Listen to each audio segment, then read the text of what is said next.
Hey everyone, how are you? Hey, sorry I was a minute or so late.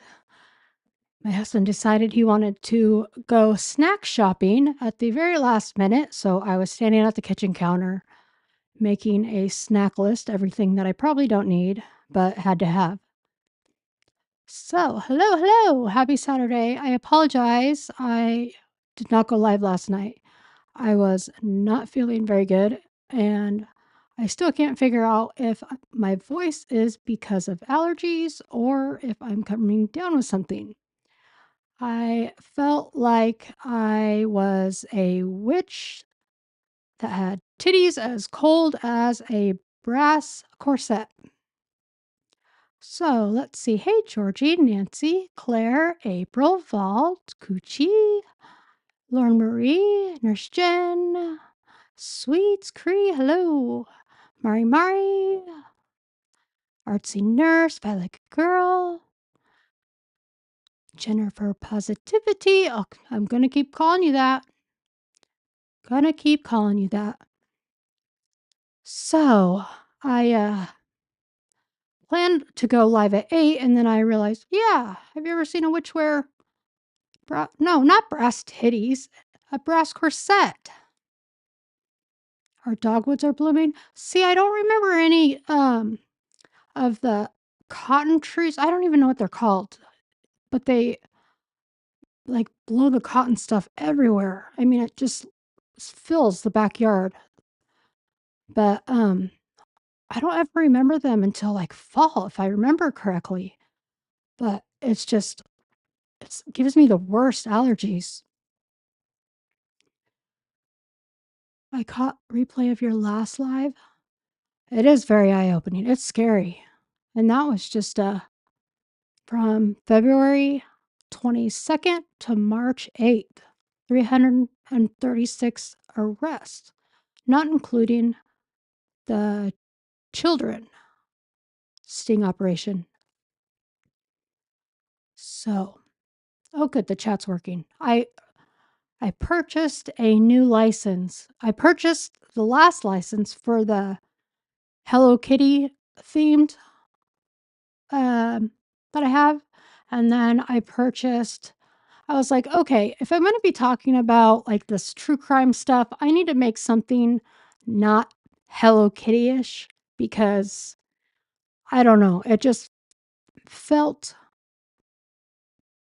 I don't even know the right word to put it. It felt although I mean, I feel like listen, I'm Asian, I feel like I have a right to use it. Okay? Everything is kawaii to us. But to those that are new to my channel, they'd be like, "What the hell's wrong with this girl?" But so I was like, "Okay, I'm going to find something that I do like that is maybe more mature kind of, I guess." So, I purchased a license for this one. So hopefully it works. Cross my fingers. Excuse me. I have tons of water here because I have no voice. Is your favorite really? Totoro and Kero Kero P are my favorite. I might consider having someone make me a custom one. Hey, Maria. So, because I'm so particular about what I want, but I don't really know. I feel like I have to keep going and figuring out what it is I want. So, um, now at in let's see, in 8 minutes, there will be a I don't see your Hello Kitty. It's on the other theme, the pink one, and you don't really see it so much because it's, I didn't want it to, like, scream Hello Kitty because although I liked Hello Kitty when I was younger, but no offense to Americans, but Americans have that shit everywhere, and so I've grown to, like, not like it as much because I picked it up a lot when I was in Japan. So, I don't know. I kind of, hey, William, I don't know how to say it. Like, it's probably like that with every country. You know, something that is native to you, and then you see other countries and use it everywhere, and you're like, okay, I'm tired of that. Did I just say that, Americans? I might have. Oversight. So, anyway, so I switched my theme to this one. I purchased this one earlier this week, but I haven't been able to set it up yet. So I figured I couldn't sleep last night. I think I set it up at like 1 o'clock in the morning. So hopefully it works. If it malfunctions, so be it. Um, but yes, now in 6 minutes, there'll be a members only post on my community wall that will I'm going to be letting, you'll see it. I'm not going to tell you what it is. How about that? So, I am not going to be taking charge of what's next. Let's just say that. So, hey, Anne. Now, I'm not from the UK, and so obviously, but I think everybody knows of Jack the Ripper. And while I'm not, I mean, it's been so long since those crimes happened. Um, I don't know how familiar people are with Jack the Ripper. I think in the last 24 hours, YouTube people lost their minds. Well, I lost mine a long time ago, so there's that. Um, are you guys familiar with Jack the Ripper? You guys probably are.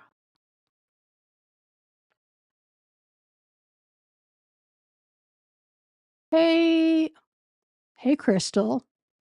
I recognize the avatar. I have the FBI. I have an FBI file on Jack the Ripper, and I don't know if many people know that the FBI became involved with Jack the Ripper case. Are you guys aware of that? Never met him personally? Well, I'd hope not. Goodness gracious. How old would you be then? That was in the 1800s. The dude from London, right? Yep. Definitely remember Jack the Ripper. Familiar, but it's been a long time. Okay. Um, and to be honest, aside, like there's movies out there, but when it comes to something like this, um, of course, I had to refresh my memory because if I just go off movies, I'm sure I'd get a ton wrong because I don't know how much is embellished in those things, you know. So, um, how long ago did the FBI investigate? I have the documents, but what the FBI did, let me tell you here. I actually it says I have the description of my document here, so it'll help you better understand what it is that I'm going to be showing you tonight. Oh my goodness, it's probably not a good idea to even read this. Where did it go? Excuse me. Oh, that's because I have a tab open. My bad. So, in 1888, a series of unsolved homicides in London, England, were attributed to a serial killer called Jack the Ripper. In 1988, Supervisory Special Agent John Douglas of the FBI's National Center for the Analysis of Violent Crime performed an analysis of the case for the Cosgrove uh, Mirror Production Company. This release consists of his analysis. And so cool they did, to be honest. And I had text Vault a little piece of it earlier, and it's really fascinating how they didn't know who he was, but they profiled him. So I have that document, and I figured that we would go over that. So how's that sound? And I have sorry, I was looking at chat. Isn't it where the UK got their Scotland Yards from? Crimes happening. Okay, so Anne just answered you. She's from there. Yeah, I didn't know the FBI was involved either. And it, there's no actual investigation per se into it, but they analyzed basically a criminal profile on him. So it's only 8 pages, but it's fascinating in the sense that it kind of goes inside the mind of a serial killer of someone like him because they profiled him. The Scotland Yard's the detective thingy, like the FBI, but before the FBI. I'm not familiar with the Scotland Yards. I've never looked into them. I mean, I know of them, but I've never done a deep dive into them. That'd probably be a question for Anne. I mean, I just go off whatever Peaky Blinders says, Whatever they say on that show is fact. Right? Let me see. Jack the Ripper. Da-da-da. Anne's drunk.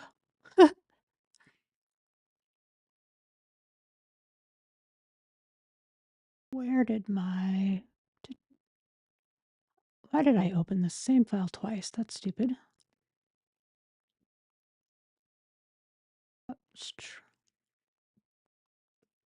Hold on. Oh, I already had it open. I'm a dumbass. Let me close this chat down real quick so I can show you guys. Oh, actually, since it's 16 after, Vault, are you still here? Hey, Dreamy.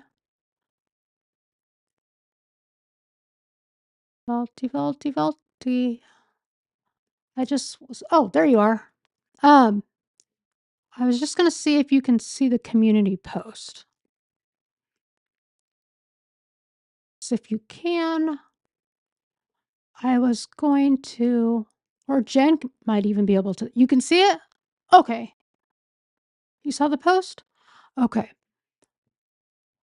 So I'm just going to let you guys know what it is. Hey, Autistic Shill. Although I posted it on members, I'm going to let you guys know what I'm doing. And the reason it's on members is because members are going to decide what I'm doing next. So members are going to be in control of where I go, what path I'm taking next. So my post says, I wonder if I could share that. I don't know how I'd be able to share that. Or I'll just read it to you. It says, I have several FBI investigation files ready to share. Members, you get to decide the files we look at first. Which of the investigation files on the next page catch your attention? We will review all of them, but the members choose the files we explore first. Let's dive into the past together. And the FBI files I have are Bonnie and Clyde, Jesse James, the Black Dahlia, Charles Manson, Ted Bundy, Zodiac Killer, Waco, Al Capone, Machine Gun Kelly, not the singer, Biggie Smalls, Tupac, and Eazy-E. So those are the files I am currently in possession of, and it's on members simply so I give members the opportunity to choose which path we go next. So I'll be doing a series on FBI files. So there we go. Hopefully, I'm looking forward to this one. I think it'll be fun. I think it'll be interesting. It's different.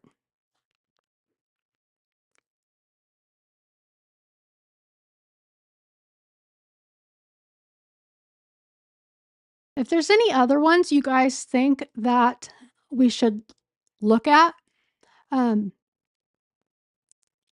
let me know. If there's ones that are not on this list, um, let me know, and I will see what I can do about getting those. Let me get rid of this chat here. Give me 1 second. Okay, I'm going to share my screen.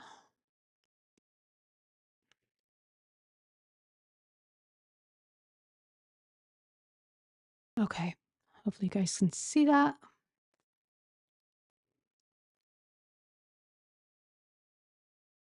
Now, this is just something I saved on Jack the Ripper.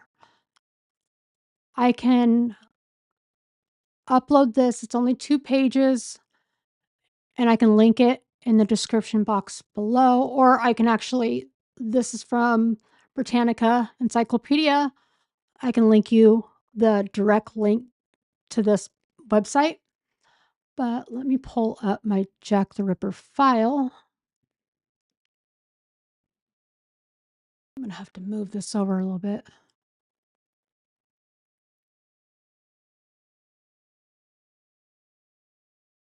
Let me pull up another copy because it'll be easier for me to read without having to scroll. Actually, no, I can. Sorry, guys. I'm all over. Is Tupac FBI related to his murder? Actually, his murder is mentioned in this file. It is, let me, oh, I don't have that one. Let me see. I have it on my phone. I haven't synced up I can tell you how many pages it is. It's 102 pages.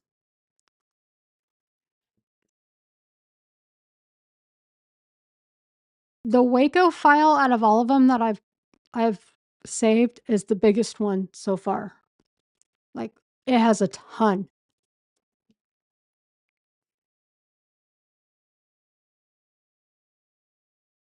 And Biggie's obviously mentions his death as well. Okay. Might have to pause and take drinks. I do apologize.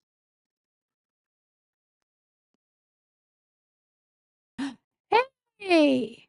Allegedly! Good to see you. I'm so glad to see you. Yeah, there's a file on Jack the Ripper. I have it. It's right here. It's so good to see you. I'm so glad you're back online.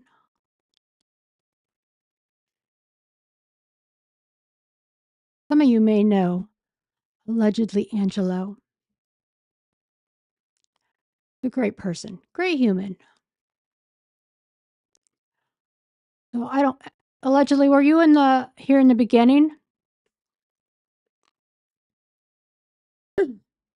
Man, I should have,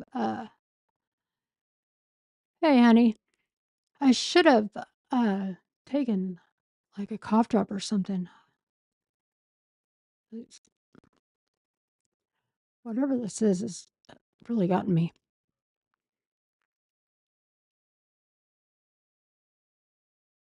So this is from 1988. Oh my god, I was just a baby. Okay.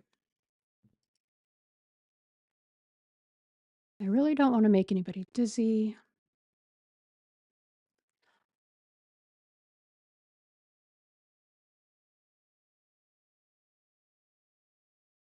If I zoom into this, is that gonna make anybody sick?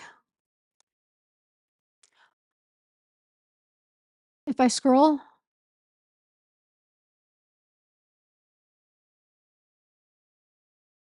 I don't wanna make anybody sick, but I wanna make sure you guys can see it. Oh, just let me know. Okay, so this is from, yeah, 1988.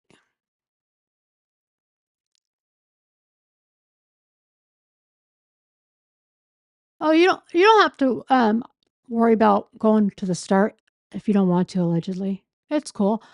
Basically what this is it's a analysis into him, but most people don't realize that the FBI got involved and did a analysis on him.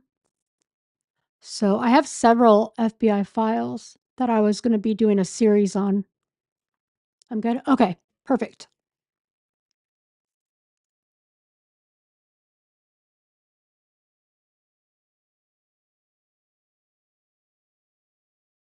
So let's see, this is let me so when it says SSA, that is going to be the supervisory special agent. So July 6th, 1988, this is the homicide criminal investigative analysis. Let me switch screens here.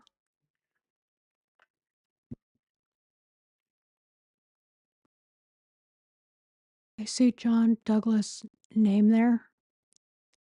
He's the former behavioral analysis unit, founder of the behavior analysis unit. Oh, um, I have I can get a case, FBI case on criminal behavior. But, okay, so it says the following criminal investigative analysis was prepared by Supervisory Special Agent John E. Douglas, FBI Program Manager of Criminal Investigative Analysis, at the request of Cosgrove Muir Productions. SSA Douglas was requested to prepare an analysis of a 100-year-old unsolved serial murder case that occurred in England. This historical case was known as, quote, Jack the Ripper. Now that I think about it, this is almost 100 years later. That's kind of crazy. I wonder why they waited 100 years to do this. SSA Douglas was provided basic background information relative to each case. However, it is noted that forensic technology and other investigative techniques, as we know of today, were non existent a century ago. Medical examiners' reports were incomplete. Incomplete crime scene photography was used sparingly, and police investigative reports do not reflect the type of thoroughness evidenced today.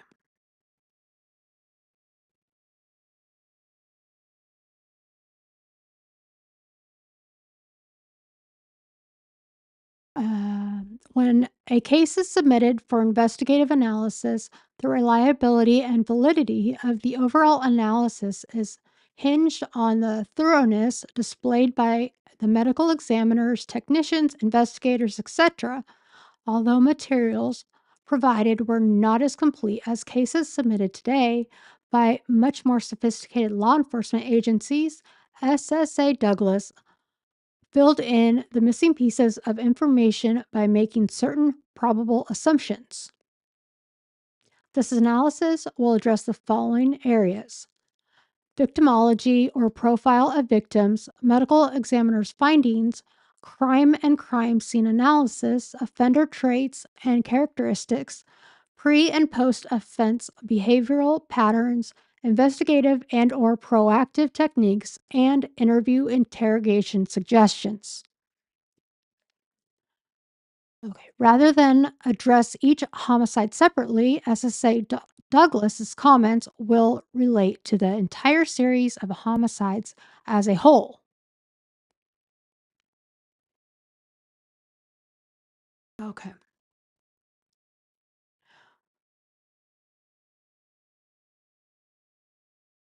Oop, I went up too far. My bad. So it's kind of going to give a background on it, and then it's going to get into, well, I don't want to give it away, but it'll get into like the best times to like speak to people like this and behaviors of how these people are, that kind of thing. So super interesting. Oh, thank you so much, allegedly.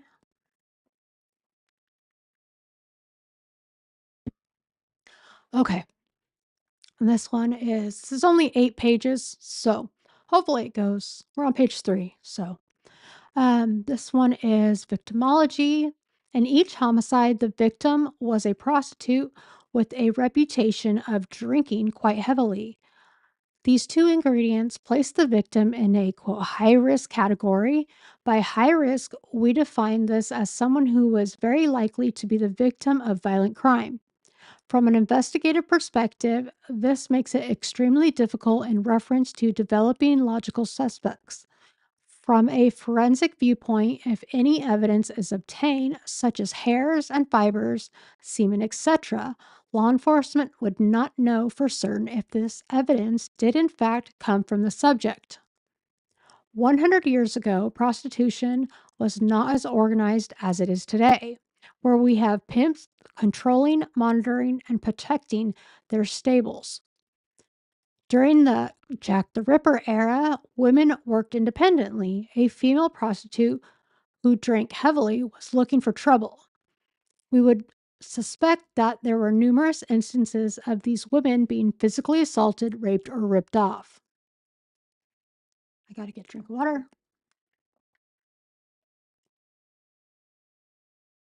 Prostitutes 100 years. Wait, do I need to go up? Let me go up just a little bit here. Okay. Prostitutes 100 years ago did not dress differently than other women at the time. In most cases, they performed their services in dark alleys or in flop houses. The prostitutes targeted by Jack the Ripper were nearly twice the age of prostitutes soliciting today. They were not particularly attractive, and other than their age, there were no striking similarities between them. It is noted that the last victim was 25.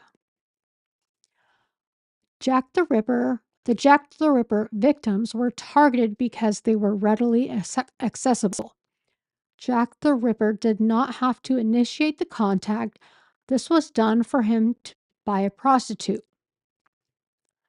This is an important feature in a case such as this and will be addressed later on in this analysis under offender traits and characteristics.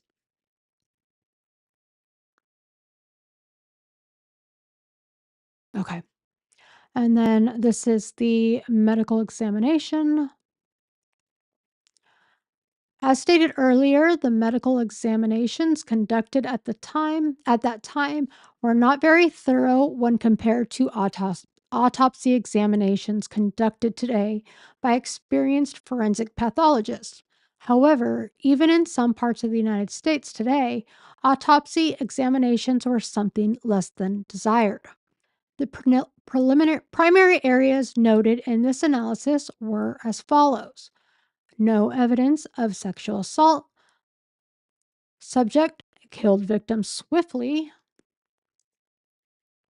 subject was to maintain control of victims during the initial blitz style of attack, subject removed body organs, i.e., kidney, vagina, nose on some of the victims, indicating some anatomical knowledge, no evidence of physical torture prior to death, post mortem mutilation, possible manual strangulation.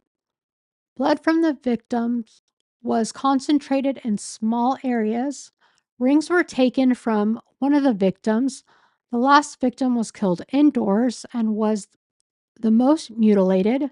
Subject spent a considerable amount of time at the scene.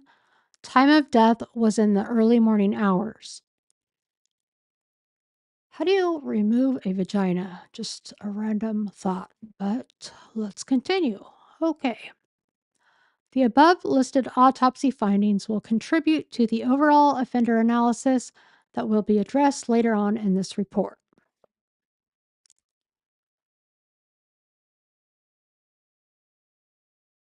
What do you guys think so far?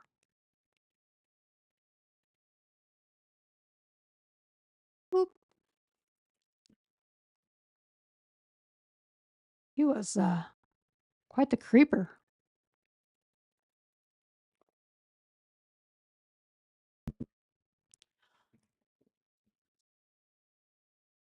I don't remember how many deaths were as a result of his crimes. I think it was some crazy, like in the 30s or something. Something crazy like that. We're halfway there. Actually, we're almost more than halfway there. Okay. Crime and crime scene analysis. With the exception of the last case, all victims were killed outdoors. All victims were killed swiftly, with the victims consequently receiving post mortem mutilation.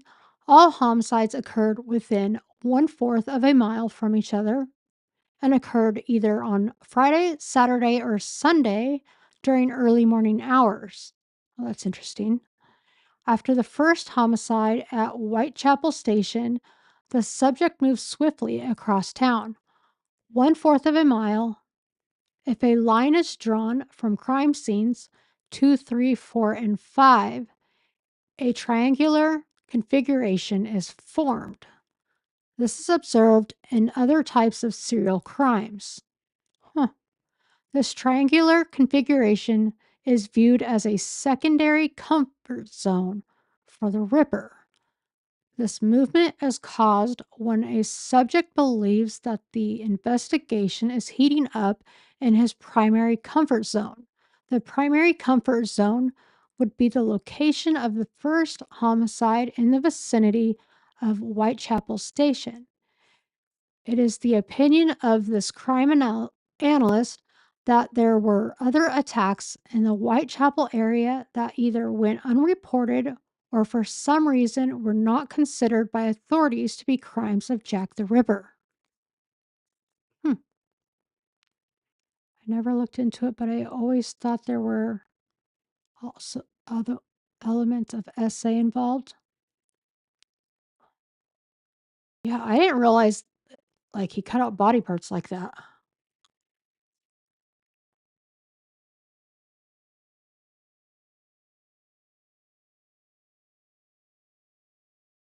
Listening to washing my floors, get them really clean.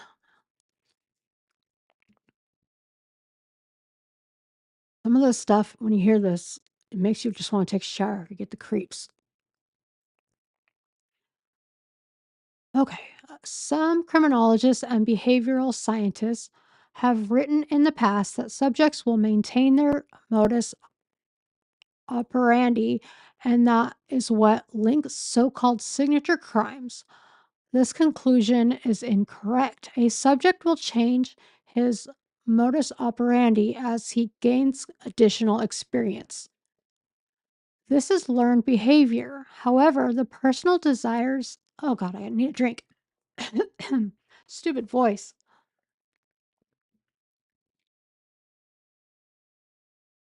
However, the personal desires and the needs of the subject are expressed in the ritual aspect of the crime of a crime. The ritual is something that he must always do because it is the acting out of the fantasy. With Jack the Ripper, the target selection, the approach, the method of his initial attack are his modus operandi. I don't even know if I'm pronouncing that, by the way. What takes place after this is the ritual. The ritual may become more elaborate, as was in the last homicide case. Here, the Ripper had time to act out his fantasies. As investigators, we should not necessarily expect the same type of homicides in the future, particularly if subsequent victims are killed outdoors. Once again, he would not have the time to carry out all of his fantasies, and consequently, mutilation will not be as advanced. This makes me wonder, how often do they use Jack the Ripper in cases with serial killers today when they're trying to profile someone, you know? Because I would think they would. I mean, it seems like this would be helpful to a lot of them. Because I can think of what reading this, I'm like, oh, I could see this with this case or this case, you know?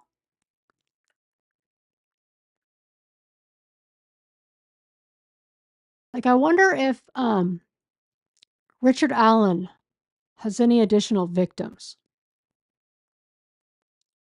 'Cause that would be, but I don't know if any additional crimes happened in that area.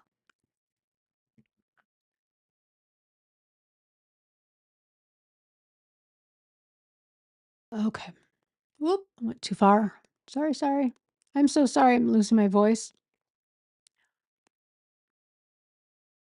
I should have had Vault come up and read this because she's got that accent everybody likes. Okay.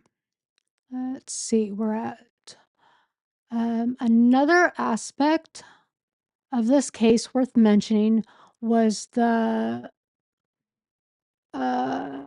did I not even read this title?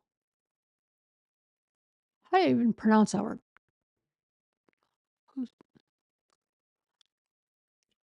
Whatever. I'm not even going to try to spell. Allegedly received from Jack the Ripper. It is quite rare when a serial murderer of this type communicates with police, media, family, etc. When they do communicate, they generally provide specifics relative to the crime that only are known by the subject. In addition, they generally provide information relative to their motivation for committing such heinous crime. It is my opinion that the series of homicides was not perpetuated by someone who set up a challenge against law enforcement. While the killer knew he would be receiving national as well as intentional publicity, this was not his primary motivation. In summary, I would not put emphasis on the, ugh, I don't even know how to pronounce this word, communiques during this investigation. I totally probably botched that. I don't use that in an everyday sentence, whatever. However, I would develop an investigative technique with the goal in mind to identify the author of the communiques. Sorry, I just recently saw the message. Sent you some links. Well, I'm blind. Whatever. You're blind and you're deaf, right? Just kidding. Okay. In summary, I would not put emphasis. Why do they keep using this word that I don't even know how to pronounce? Like, give a girl a break. Why do you got to be the FBI and use these big words that I don't even know? Okay. In summary, I would not put emphasis on the communiques during this investigation. However, I would develop an investigative technique with the goal in mind to identify the author of blank, blank, blank, whatever that word is. Offender traits and characteristics. Oh, you, can't even see that. Like, there's some words that it's like, I don't even try. Hey, just saying. Good to see you. I don't want to hear about your vacation. I know where you went, and I'm jealous.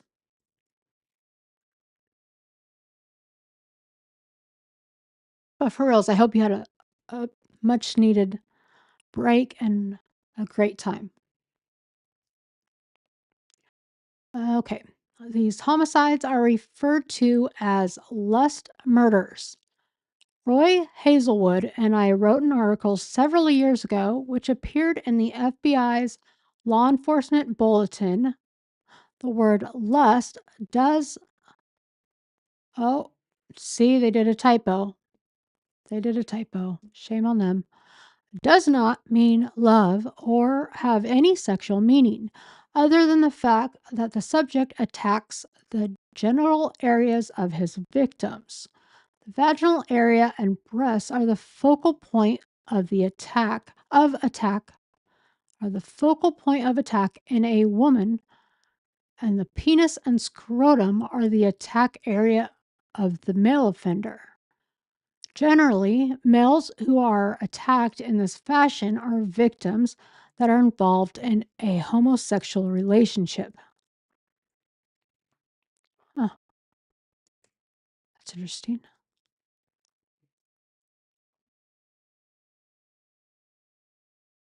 Uniques.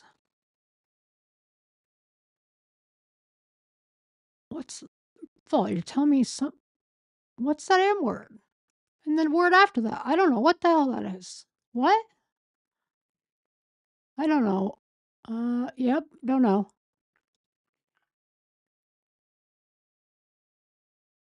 Myona Kalan? Myona Kalan?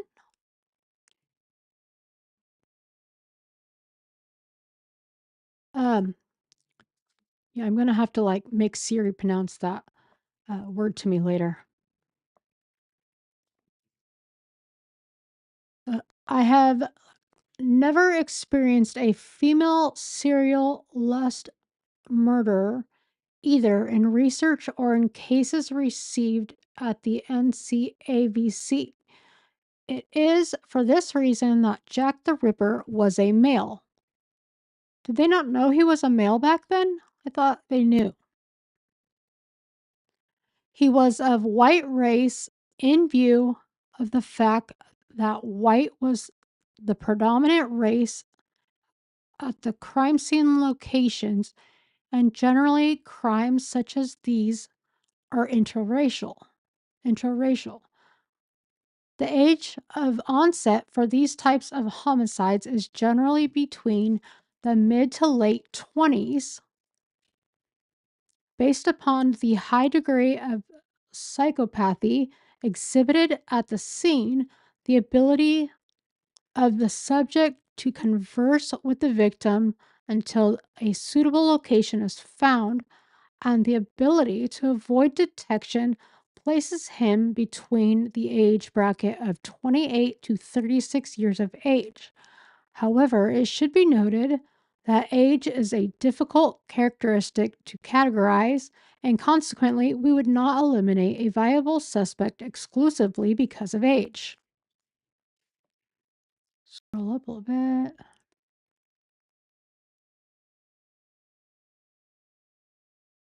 They had one female suspect, another serial killer named Mary Percy. Oh.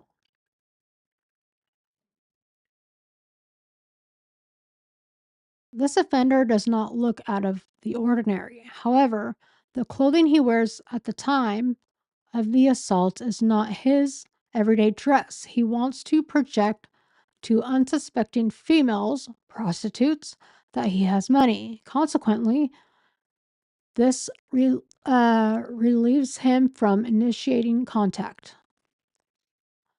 He comes from a family where he was raised by a domineering mother and weak, passive, and or absent father. In all likelihood, his mother drank heavily and enjoyed the company of many men.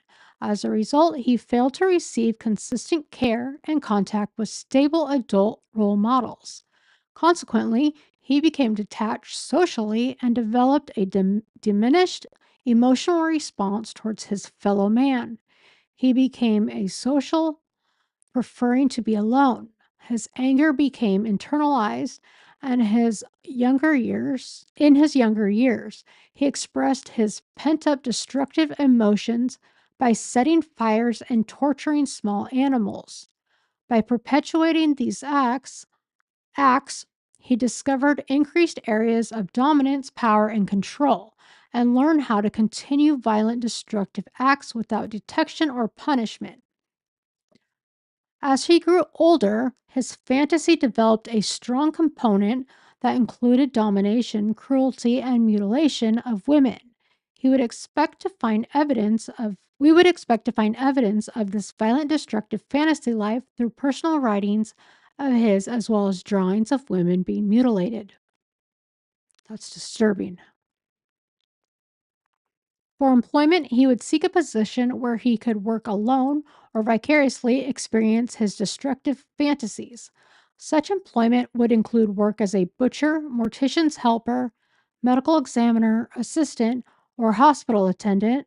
He is employed Monday through Friday, and on Friday night, Saturday, and Sunday is off from work. He has carried a knife for defense purposes just in case he was ever attacked and would be ready. Um, let's see. Okay. Oop, too far. There we go.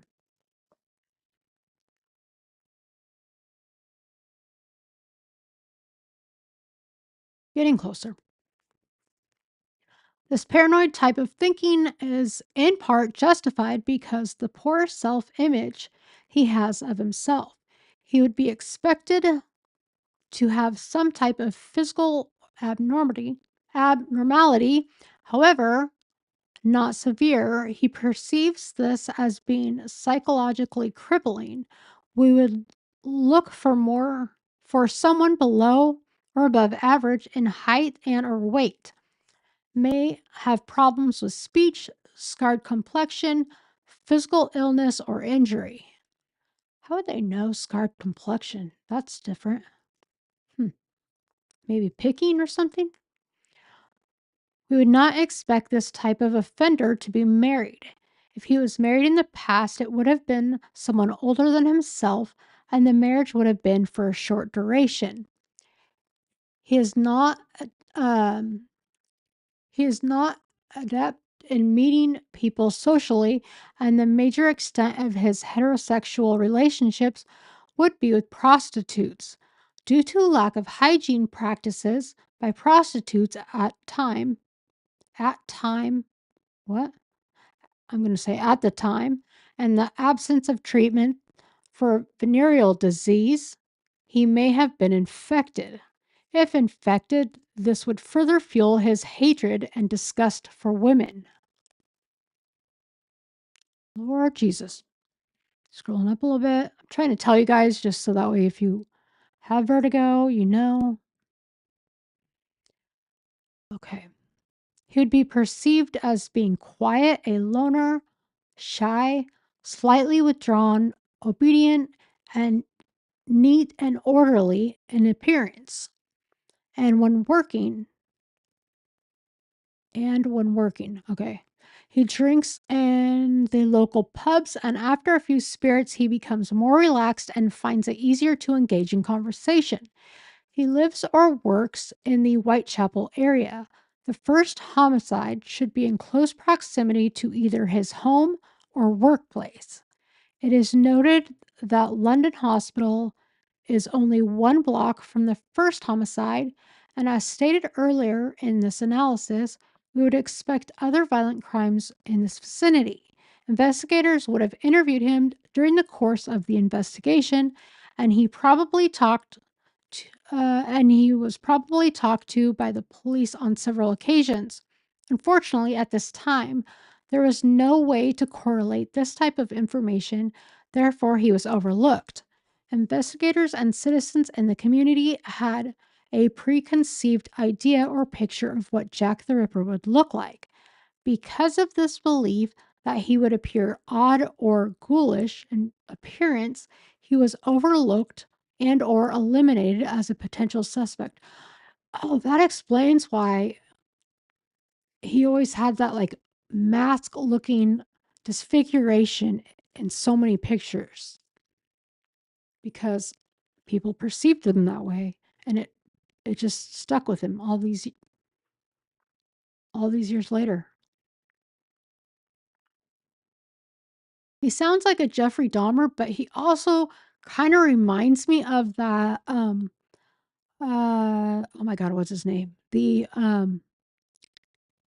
Long Island or what's oh my god, Claire, you've been covering that case. What's that guy's name over in New York area?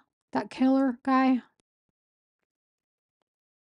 I haven't been covering that case at all. But the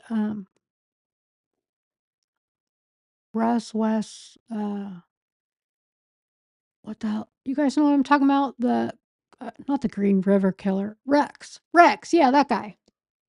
He kind of reminds me of that in a weird way. It's kind of fascinating.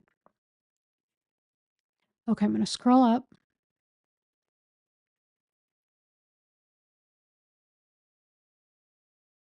Okay. It says page 6, but that's not technically accurate because there were cover pages. So, hold on, let me look at something. We have one more page after this, and it's not a full page, just to let you guys know. So, last paragraph is pre and post offense behavior. Prior to each homicide, the subject was in a local pub drinking spirits while at the same time lowering his inhibitions. He would be observed walking all over the Whitechapel area during the early evening hours. He did not specifically seek a certain look in a woman. However, it was by no accident that he killed prostitutes. He had the sense to know when and where to attack victims. There would have been many other women who confronted Jack the Ripper and were not assaulted because the location was not secure enough. Post offense behavior would include returning to an area where he could wash his hands of blood and remove his clothing. He would not we would not expect him to inject himself into the police investigation or provide bogus information. Jack the Ripper hunted nightly for his victims. When he could not find another, he returned to the locations where he killed his previous victims. If the victims were buried locally, he would visit the grave sites of his victims during the early morning hours for the purpose of reliving his lust murders. Jack the Ripper would, you guys can see that? Yeah, you still can. Okay. Jack the Ripper would not have committed suicide after the last homicide. Generally, when crimes such as these cease, it is because he came close to being identified, was interviewed by police, or was arrested for some other type of offense. As stated previously in this report, we would be surprised if Jack the Ripper would suddenly stop. However, we've seen this happen before, and generally it has been because of the above stated reasons. Last part. Investigative and or prosecutive techniques. Jack the Ripper would be best suited to be interviewed during the early morning hours. He would feel more relaxed and secure to confess to the homicides. He would feel more relaxed to express himself by writing about his motivation for killing the women. He would not be visibly shaken or upset if directly accused of the homicides. However, he would be psychologically and physiologically stressed if confronted with the fact that he became personally soiled by the victim's blood. Jack the Ripper believed the homicides were justified and he was only removing perishable items who were like garbage. This analysis was prepared for the exclusive use of Cosgrove Muir Productions, Inc. Any reproduction or use of this analysis for publication must have the written consent of SSA John E. Douglas or ImFcknRakin, thanks to Freedom of Information Act. So there's that. Whew. I feel like, if you're covering true crime, something like this is very fascinating because it kind of gives you a look into a killer's mind, and from a professional standpoint like this. So, what do you guys think? I still feel bad I'm losing my voice. I might even like pre-record this once I get my voice back, just so I'm not murdering you guys with my eardrums or my eardrums, your eardrums, because I'm sure it's not pleasant. But how many people do they observe to learn how to profile? Oh gosh, I don't know, but I do have, it's not, this isn't, I do have a file that is um, all about criminal profiling. That's from the FBI. I mean, I can add that to the stack of case files as well, but because it wasn't about any specific like old uh, true crime case or about, like a celebrity type case like Tupac or Biggie, I didn't include that on the list, but I mean, it's something we can definitely review if you're interested. Some people just may find it boring, some people may find it fascinating. So, and I also have, I didn't put it on the list. It's not very big at all, so we can always do like a twofer. I have a file on John Wayne Gacy, which is not very big. And I have a file on Princess Diana when she was in the United States and was receiving death threats. And that file's not very big as well. So I figured that I would make a series out of FBI old case files. So something different to kind of mix things up and take a look into the past. The profiles are incredibly interesting. Yeah, it is interesting. Mindhunter series. I need to come up with some sort of catchy name for these FBI case files, that the series that I'm going to go down, but I can't think of anything catchy. I need to think of something. Like for all these true crime cases, if you look at my titles, they always say sporadically impartial because I'm trying to be um I'm trying to be as open-minded and not biased with these cases as possible. Um and but if I'm completely honest, there's not going to be a case where, or I can't say that I'm never going to be biased. That's just not going to happen. So that's why I said sporadically impartial. I just came up with it one night. I don't even know what I was doing, and I'm like, "Oh, that sounds right for me." So that's what I came up with. So if you ever see sporadically impartial, that's where that came from because I aim to be um unbiased, but I know that I can't be all the time. So, and I don't want to sell anybody on a narrative either. Like, I don't want to make you think that this person did this, because in reality, everybody is innocent until proven guilty. However, um, we'll review the documents and see what they say.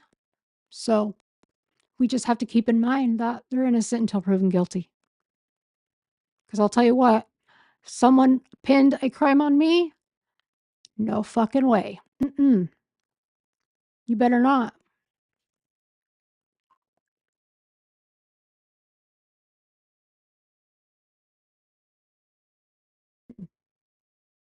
That's what you should sporadically impartial. Well, I have a playlist for all my true crime stuff, and um, like my banner on my channel says sporadically impartial, and at the end of any true crime case that I'm doing, it ends with sporadically impartial. But um, I don't know. It's just very. I feel like it's. I mean, it might be cheesy, but I kind of like it. I think it's fitting.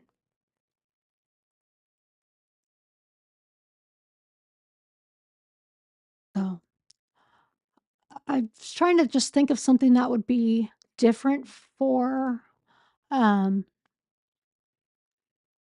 the FBI files, or series rather.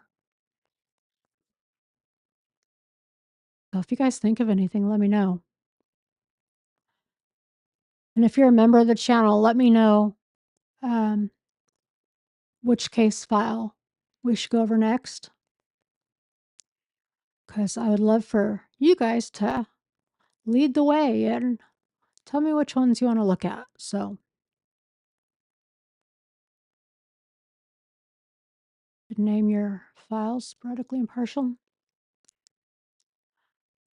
If I name the files sporadically impartial, but then if I mix up, because I've got, something like I've got Lake and Riley in there. Um, like that's not an FBI files case. That's my only thing, is like, is it going to is it going to look different if you're going to go into the playlist? Or do I let's see, do I make a completely separate playlist for it? You know, I don't know. I'll have to think of that.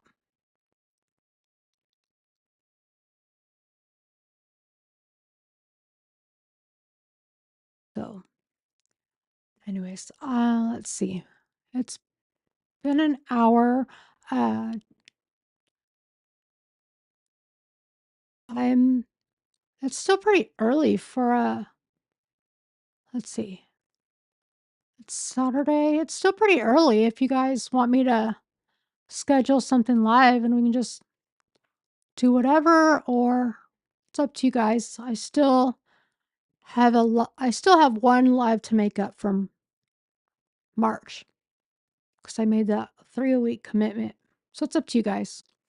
I don't know what else is going on tonight. You guys let me know. I'll probably have to give my, I don't even know if giving my voice a break will even make things better at the moment. But I mean, I'm feeling all right.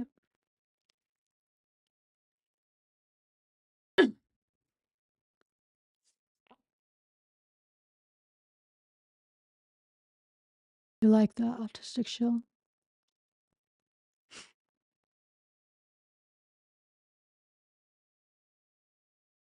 I thought today was your makeup day. Well, today was my makeup day um for yesterday, but I still have, what was it? Previous week, I think it was, that I had to cancel. Vertically impartial to FBI files, or FBI profiles, or something impartial. Oh, the legal green leaf. That's funny. Need some money. Oh, is that what I need to do? That's right. You did tell me that. I need to try that. That's what I need to do. Honey, that's right. I forgot about that, and I totally meant to do that, and I never did it. I gotta try that trick. 'Cause I keep thinking I need to order some of that, Entertainer's Secret for my voice, but I don't know if that will actually do anything for my allergies. And it happens every single year. But okay. I'm gonna hop off here. I will wait. My husband will be home from getting snacks pretty soon. Well, hopefully pretty soon, because like goodness gracious, how long you gotta be at the store to get snacks? Um,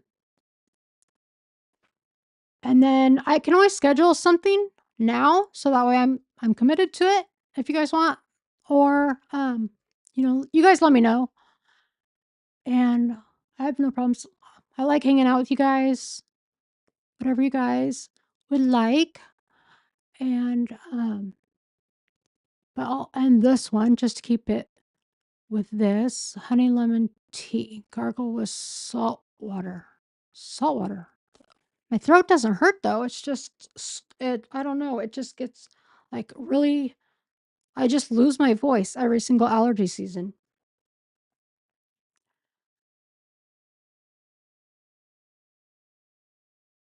Okay. Well, give me a few minutes to uh, give me a few minutes to decide what I'm gonna do, and I'll probably come live. I've got no plans tomorrow, so I got no bedtime. No bedtime. Gonna finish washing floors.